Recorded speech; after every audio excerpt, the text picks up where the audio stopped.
Movie की starting में हम इस मूवी की मेन कैरेक्टर एमी को देखते हैं, जो कि अपनी मोम से ब्यूटी कॉन्टेस्ट में जाने के लिए पैसे मांगती है, लेकिन उसकी मोम उसको पैसे देने से मना कर देती है क्योंकि वो बहुत गरीब थे। पैसे कमाने के लिए एमी अपने ही मोहल्ले के कुछ सटूरियों के पास जाती है और उनके साथ जुआ खेलने लगती है, लेकिन उसके पास फिर से पैसे कम पड़ जाते हैं। तो एमी पैसों के लिए अपने कपड़े उतार देती है और उन लड़कों से कहती है कि अगर तुम मुझे और पैसे दो तो मैं अपने सारे कपड़े उतार दूंगी। लेकिन उन लड़कों की बदकिस्मती थी कि उनके पास पैसे नहीं होते, इसलिए एमी जीते हुए पैसे लेकर वहां से चली जाती है और ब्यूटी कॉन्टेस्ट में भाग लेती है। एमी जब वहां वॉक करती है तो उसकी हिल टूट जाने की वजह से वो गिर जाती है, जिससे सभी लोग उसका मजाक बनाते हैं। ये देख एमी बहुत दुखी होती है क्योंकि उसके पास नई सैंडल खरीदने के पैसे नहीं होते। दुखी होकर एमी वॉशरूम में जाकर रोने लगती है। तभी एमी को वहाँ एक आदमी मिलता है जिसका नाम त्रिवेदी था। वो ऐना को शांत करके उससे दोस्ती कर लेता है और एमी को खाना खिलाने ले जाता है। वो खाना खा रहे होते हैं, तभी वहाँ मारिया आती है जो कि मिस ब्यूटीफुल थी। एमी उसे देखकर कहती है कि मुझे भी तुम्हारे जैसा बनना है और बहुत सारे पैसे कमाने हैं। तो मारिया बताती है कि मिस ब्यूटीफुल बनने के लिए मैंने कई सारों की रातें रंगीन की है, तब जाकर मैं यहाँ हूँ। मारिया एमी को अपना कार्ड दे कहती है कि अगर तुम्हें भी पैसे कमाने हैं तो मुझसे कांटेक्ट कर लेना। ये कहकर मारिया वहाँ से चली जाती है। जिसके बाद त्रिवेदी एमी से कहता है कि अगर तुम्हें बहुत सारे पैसे कमाने हैं तो तुम्हें मेरे साथ ओयो में चलना होगा। और आपको तो पता है ओयो में क्या होता है। एमी पैसे कमाने के चक्कर में अपनी डुई देने के लिए मान जाती है, जिसके बाद त्रिवेदी उसकी लेने के लिए जा ही रहा होता है। लेकिन तभी एमी की मोम वहाँ आकर उनका काम बिगाड़ देती है और त्रिवेदी से कहती है कि मेरी बेटी अभी छोटी है, तुम उसको बजा नहीं सकते, मैं तुम पर केस कर दूंगी। लेकिन तभी वहाँ मारिया की मोम मेकी आकर एमी की माँ को समझाने लगती है, लेकिन एमी की माँ किसी की नहीं सुनती और एमी को वहाँ से लेकर चली जाती है। बेचारे त्रिवेदी को तो अब मुठ मारकर ही काम चलाना पड़ेगा। उधर एमी की मोम एमी से कहती है कि तुम्हें अगर अपने सपने पूरे करने हैं तो मेहनत करके करो, ना कि किसी को अपनी देकर। और एमी की मोम एमी को लेकर वापस अपनी सिटी की तरफ निकल जाते हैं, लेकिन एमी को तो पैसे कमाने थे, इसलिए वो बस से उतर जाती है और यहीं पर एमी की नई लाइफ शुरू हो गई थी। इसके बाद हम एमी को मारिया और उसकी मोम के साथ देखते हैं। दरअसल में मारिया और उसकी मोम लड़कियों का धंधा करती थी और वो एमी को भी कॉल गर्ल बनाना चाहती थी। जिसके बाद मारिया एमी को एक रूम में भेजती है जहाँ त्रिवेदी था, जिसके साथ एमी को घपाघप करना था, जिसके उसको अच्छे पैसे मिल रहे थे। तो एमी भी त्रिवेदी के साथ घपाघप कर लेती है, जिसमें एमी को भी बहुत मजा आने लगता है। जिसके बाद मारिया की मोम एमी को पैसे कमाने लिए टिप्स देती है, जैसे कि तुम्हें बुलाए तो तुम उससे अलग अलग पोजीशन के पैसे लो। यार इतना तो आप लोग समझ ही गए होंगे। खैर मूवी पर आते हैं। इसके बाद एमी बहुत अच्छे से कॉल गर्ल का काम करती है और वो कई सारे लोगों के साथ गपागप करती है, जिससे एमी बहुत सारे पैसे कमा लेती है। ये पैसे क्या क्या करवा देता है। इसके बाद ये सभी पार्टी करते हैं जहाँ इनको कई सारी लड़कियाँ दिखाई देती है जो कि देखने में रसियन जैसी लग रही थी, जो कि एक बोट पर जा रही होती है, जिन्हें देखकर एमी समझ जाती है कि ये भी कॉल गर्ल होगी। जिसके बाद एमी मारिया की मोम से कहती है कि हमें अगर बहुत सारा पैसा कमाना है तो इस बोट पर जाना होगा। लेकिन मारिया की मोम कहती है कि तुम अभी इस बोट पर सवारी करने के लायक नहीं हो। ये सुनकर एमी को बुरा तो लगता है, लेकिन तभी एमी को उस बोट पर एक आदमी दिखाई देता है जो कि पैसे वालों के लिए लड़कियां प्रोवाइड करवाता था। ये देख एमी मारिया से कहती है कि अगर हमें पैसे कमाने हैं तो उस आदमी से कांटेक्ट करना होगा। वही सीन शिफ्ट होता है और त्रिवेदी एमी के साथ खेल रहा होता है, लेकिन वो खेलते हुए का वीडियो भी बना रहा था। तो एमी उससे पूछती है कि तुम गपागप करते हुए का वीडियो क्यों बनाते हो। तो त्रिवेदी बताता है कि जब कोई लड़की ना मिले तो वीडियो देखकर अपने हथियार को शांत तो कर सकूं। जिसके बाद सभी एक क्लब में जाते हैं जहां एमी को वही बोट वाला आदमी दिखता है। तो एमी उसके पीछे जाती है। ये देख मारिया भी उसके साथ चली जाती है। वो जब उसके पीछे जाते हैं तो उन्हें पता चलता है वो आदमी एक महंगे कसीनो में गया है, वहाँ बस पैसे वाले ही जा सकते हैं। तो एमी भी जो पैसे कमाए थे वो निकाल कर डाल देती है और उस आदमी के साथ गेम खेलने लगती है। वैसे आपको बता दे उस आदमी का नाम सेम होता है। जिसके बाद वो सभी गेम खेलने लगते हैं और लास्ट में एमी सारे पैसे लगा देती है और साथ में सेम से ये भी कहती है कि एक रात तुम मारिया के साथ सो सकते हो अगर मैं हार गई तो। और एमी हार कर वहाँ से चली जाती है। अगले दिन मारिया सेम के साथ रात गुजार कर वापस आती है तो वो बताती है कि मुझे बहुत मजा आया। दरअसल ये प्लेन एमी का ही था क्योंकि वो सेम के साथ डील करना चाहती थी। मारिया बिना पैसों के अपनी देकर आई थी, इसलिए उसकी मोम बहुत गुस्सा होती है। अगले दिन एमी और मारिया उसकी मोम के साथ होटल छोड़कर जा रहे होते हैं। तभी होटल का मैनेजर आकर एमी से कहता है कि सेम आपसे मिलना चाहते हैं। वो तीनों सेम से मिलने जाती है और मारिया की मोम सेम से बात करने की ट्राई करती है, लेकिन सेम बूढ़ी को भाव नहीं देता क्योंकि उसे तो एमी में इंटरेस्ट था। एमी सेम से पूछती है कि मारिया के साथ तुम्हारी रात कैसी रही। तो सैम बताता है कि मारिया की डुई बजाकर मजा आ गया। जिसके बाद सैम एमी को बताता है कि मैं बड़े लोगों के लिए खूबसूरत लड़कियां प्रोवाइड करवाता हूँ और मुझे कई सारी लड़कियों की जरूरत होती है, इसलिए सैम एमी से डील करके उसे लड़कियां लाने की बोलकर वहाँ से निकल जाता है। इधर एमी मारिया और उसकी मोम के साथ लड़कियों का इंतजाम करने लगती है, लेकिन वो सारी लड़कियां ऐसी थी कि उनको देखकर किसी का भी हथियार खड़ा ना हो, इसलिए एमी उन लड़कियों को रिजेक्ट कर देती है। तभी मारिया बताती है कि उसका सिलेक्शन मैगजीन के फ्रंट पेज के लिए हो चुका है। जिसके बाद एमी और मारिया फोटो शूट करवाने के लिए जाते हैं, जहाँ मारिया अच्छे अच्छे पोज देती है जिससे हथियार खड़ा हो सके। तभी एमी की नजर वहाँ रखी एक बुक पर जाती है जिसमें सारी मॉडल और टीवी एक्ट्रेस के नंबर थे, तो एमी उस बुक को रख लेती है। घर आकर उन्हें कॉल करके इंटरव्यू के लिए बुला लेती है और अगले दिन उन सभी हॉट लड़कियों का इंटरव्यू लेने लगती है। मतलब ये कि उन्हें सिखा रही थी कि किसी को भी अपनी डुई कैसे दे और कैसे सामने वाले का हथियार खड़ा करे जिससे वो ज्यादा पैसे दे। ये सब कुछ चल ही रहा था कि तभी वहाँ एमी की मोम भी आ गई थी। उधर कुछ लड़कियाँ तो मना करके जाने लगती है। तभी एमी की नजर उसकी मोम पर जाती है, लेकिन उसकी मोम को सब कुछ पता चल गया था कि एमी इतने सारे पैसे अपना खाता खुलवा कर कमा रही है। एमी अपनी मोम को समझाने लगती है, लेकिन एमी की मोम उसकी एक नहीं सुनती, तो गुस्से में एमी भी बोल देती है कि आपने भी तो कई बार अपनी गुफा में उस मैनेजर को सुलाया है जिसके यहाँ आप जॉब करती थी। ये सुनकर तो उसकी मोम को और ज्यादा गुस्सा आ जाता है और वो एमी के मुंह पर पैसे फेंक कर चली जाती है, जिससे एमी काफी सैड हो चुकी थी। तो मारिया एमी को चुप करवाती है और एमी को बताती है कि उसका बाप तो उसके साथ गलत काम किया करता था, इसलिए उसकी माँ ने उसे कॉल गर्ल बना दिया। तो एमी बताती है कि ये मर्द जात ही ऐसी है, कई भी हॉट लड़की दिखे तो साले उसकी लेने की सोचते हैं। वही सीन शिफ्ट होता है और हम देखते हैं कि एमी ने सेम की जरूरत के हिसाब से रसियन जैसी लड़कियों का इंतजाम कर लिया था, जिसमें केमिली नाम की वेटर भी थी जो अपने बॉयफ्रेंड के लिए पैसे कमाने के लिए एमी की टीम में शामिल हो चुकी थी। जिसके बाद सभी लड़कियां फ्रांस पहुंच जाती है और जाकर वो सेम से मिलती है। सेम उन्हें कुछ रूल्स बताता है कि यहाँ स्मोक करना मना है और कोई भी लड़की गेस्ट को सेक्स करने के लिए आगे से नहीं बोलेगी जब तक कि गेस्ट अल्टीमेट होने की नहीं बोल दे। जिसके बाद सारी लड़कियां होटल के लग्जरी रूम में जाती है, जिसको देखकर वो सभी खुश थी। केमली थोड़ी सैड होती है क्योंकि उसने पहले कभी ऐसा काम नहीं किया था, लेकिन एमी उसे समझाती है कि हमें इसके लिए बहुत सारे पैसे मिलेंगे। वैसे भी तुम अपने बॉयफ्रेंड को तो अपनी फ्री में देती हो, लेकिन यहाँ तुम्हें डुई बजवाने के बदले पैसे मिलेंगे। ये सुनकर केमली भी मान जाती है। जिसके बाद सभी तैयार होकर बाहर जाती है, जहाँ उनकी पार्टी का होस्ट सेंटिनो और उसके 2 भाइयों से मिलती है। जिसके बाद ये सभी मिलकर पार्टी करते हैं और ये लड़के सारी लड़कियों का खाता खोलते हैं। खाता खोलते हुए मैं दिखा नहीं सकता और ये सभी खूब एंजॉय करते हैं। सेंटिनो को केमली पसंद आ गई थी, इसलिए सेंटिनो केमली को अपने रूम में लेकर जाता है और किस करते हुए केमली को बजाने लगता है। केमली सेंटिनो की प्यास बुझाने के बाद अपने रूम में जाती है, जहाँ वो एमी को बताती है कि सेंटिनो बहुत अच्छा है, उसने मुझे खाना बनाकर खिलाया था। इन सब से केमली बहुत खुश थी। अगले दिन एमी और सेम आपस में बात कर रहे होते हैं, जिन्हें देखकर मेकी मारिया से कहती है कि हमें सेंटिनो को अपने जाल में फंसाना होगा ताकि हम एमी को छोड़कर बहुत सारे पैसे कमा सके। जिसके बाद वो दोनों सेंटिनो के पास जाती है, जहाँ सेंटिनो एक बिजनेस मीटिंग कर रहा था, इसलिए उनसे बाद में बात करने को कहता है। मेकी का वहाँ कोई जुगाड़ नहीं बैठता, इसलिए वो मारिया से सेंटिनो के साथ बेटे बिजनेसमैन के साथ सोने की बोलकर उन्हें अपने झांसे में लेने को बोलती है। अगले दिन पार्टी में हम देखते हैं कि सेंटिनो दूसरी लड़की को अपनी प्यास बुझाने के लिए लेके चला जाता है। ये देखकर केमली को बुरा लगता है क्योंकि वो भी एक रात सेंटिनो के साथ सोई थी।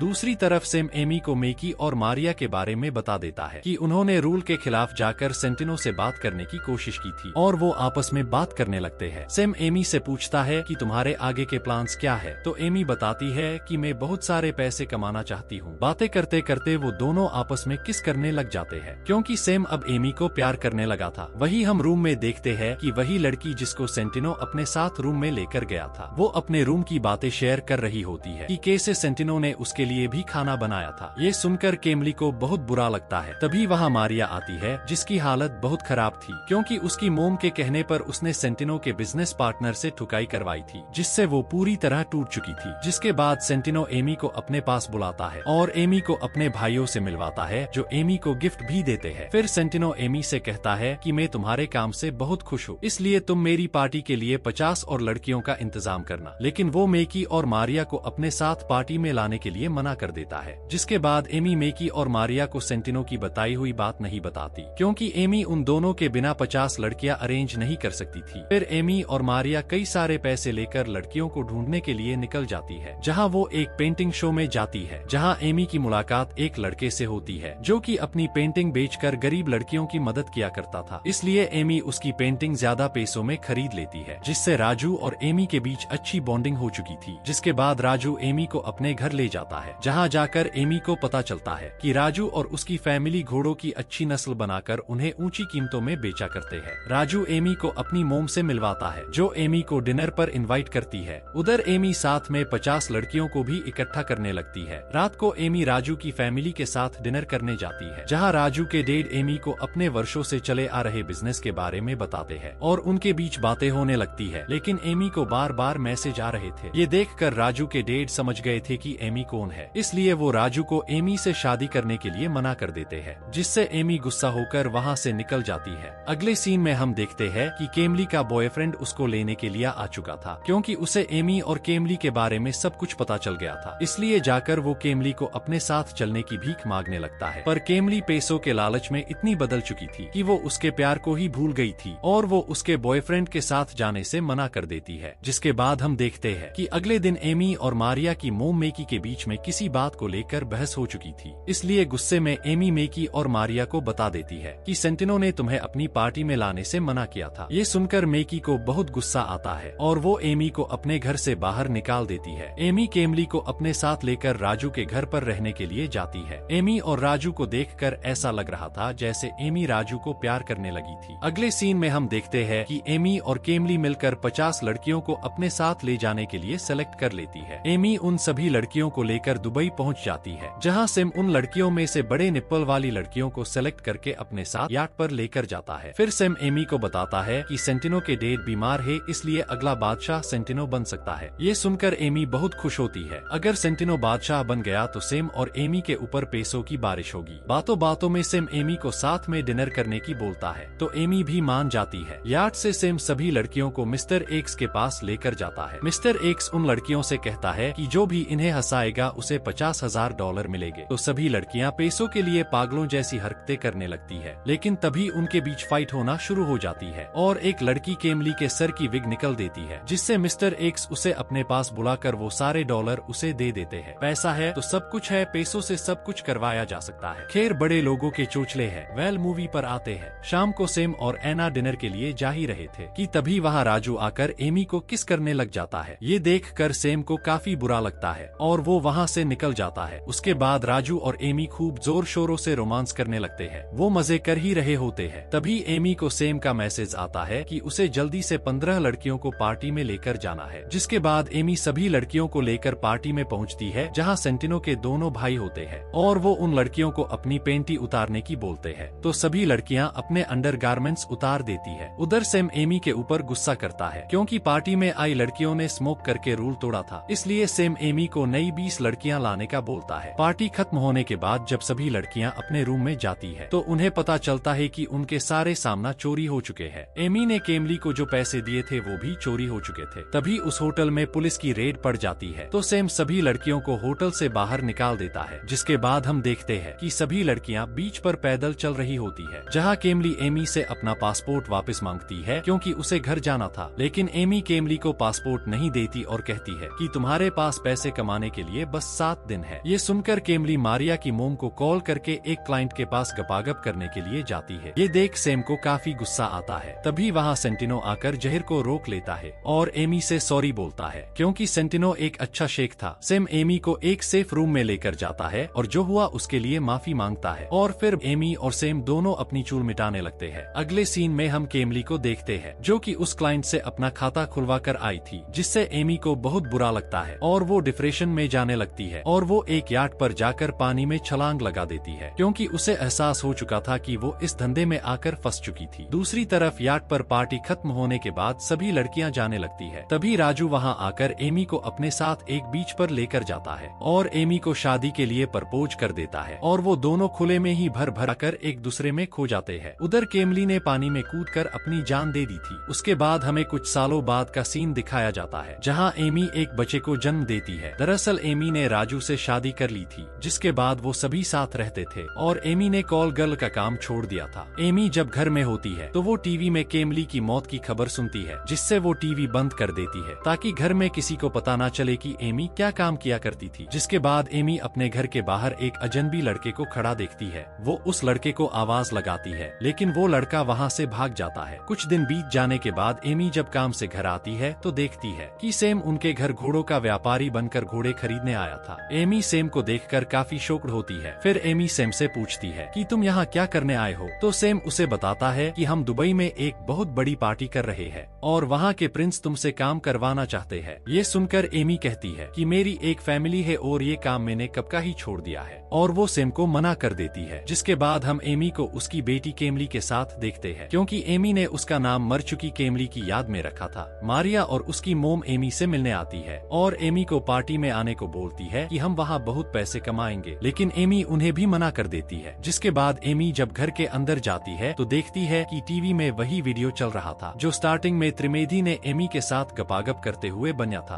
और ये वीडियो राजू के डैड ने देख लिया था। इसलिए उन्हें पता चल जाता है कि एमी एक धंधा करने वाली लड़की है, तो वो एमी को धक्के मारकर घर से बाहर निकाल देते हैं। एमी की सच्चाई अब राजू को भी पता चल गई थी, इसलिए वो भी एमी का साथ छोड़कर अपनी बेटी को अपने साथ ले जाता है। इससे एमी बहुत परेशान होती हुई मारिया और उसकी मोम के पास जाती है और वो तीनों दुबई जाकर शेखों की पार्टी में जाती है, जहाँ सारे शेख मिलकर लड़कियों के मजे ले रहे थे और एंजॉय कर रहे थे। एमी सैम के पास जाती है। सैम एमी को जहीर के पास लेकर जाता है, क्योंकि जहीर ने सेंटिनो को मारकर खुद दुबई का किंग बन चुका था और उसने दुबई के सारे रूल्स भी बदल दिए थे। जिसके बाद जहीर एमी को अपनी चोट का निशान दिखाता है जो एमी ने उसे पहले दिया था। ये देख एमी वहाँ से मारिया और उसकी मोम के पास जाकर उनसे वहाँ से चलने की बोलती है, लेकिन मारिया की मोम एमी से बोलती है कि मुझे पता है सेंटिनो मर चुका है और जहीर यहाँ का किंग है और उसी के कहने पर हम तुम्हें यहाँ लेकर आए हैं। ये सुनकर एमी उस पार्टी से भाग जाती है और वो एक रेगिस्तान में पहुँच गई थी, लेकिन जहीर एमी को पकड़ लेता है और वापस अपनी पार्टी में ले आता है। इतनों के साथ गपागप करना कोई मामूली बात थोड़ी है। अगले सीन में हम एमी को देखते हैं जो अपनी बेटी से मिलने जा रही थी, लेकिन पुलिस उसे पकड़ लेती है क्योंकि केमली की मौत एमी की वजह से ही हुई थी और इसका पता केमली के बॉयफ्रेंड ने लगाया था और पुलिस को बता दिया था। फिर एमी के खिलाफ वो सारी लड़कियां बयान देती है जिनसे एमी ने काम करवाया था, लेकिन मारिया एमी की साइड बोलती हुए कहती है कि एमी गलत है, लेकिन वो आदमी भी गलत है जो पैसे देकर ऐसे काम करवाते हैं। इन सब के बाद एमी को जेल हो जाती है। जेल में एमी से उसकी मोम मिलने आती है, क्योंकि लास्ट में माँ ही काम आती है। इसके बाद हमें कुछ सालों बाद का सीन दिखाया जाता है जहाँ एमी जेल से रिहा होकर अपनी सिटी आ जाती है और अपनी मोम की शॉप पर काम करने लगती है, और इसी के साथ इस मूवी की हैप्पी एंडिंग हो जाती है। अगर आपको मूवी पसंद आई हो तो वीडियो को लाइक कर कमेंट जरूर करें। Thanks for watching.